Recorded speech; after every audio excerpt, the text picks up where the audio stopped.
Oy, Tiniente. Ayop ka. Pinatay niyo si Ayangwa. Tinatad niyo ng bala. Walang kabuhay-buhay. Ano?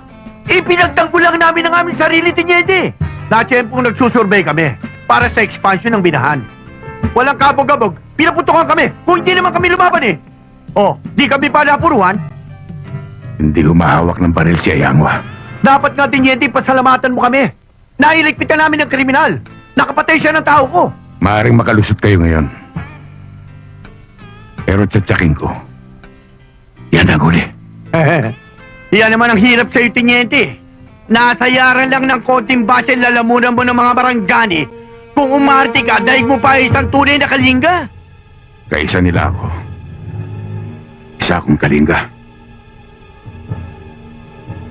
Siya nga pala.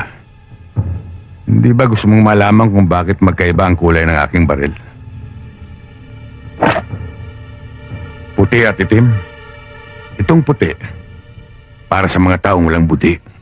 At itong itim, para sa mga taong may itim ang buto, na katulad mo. Sige! Nang matapos ang maliligayang araw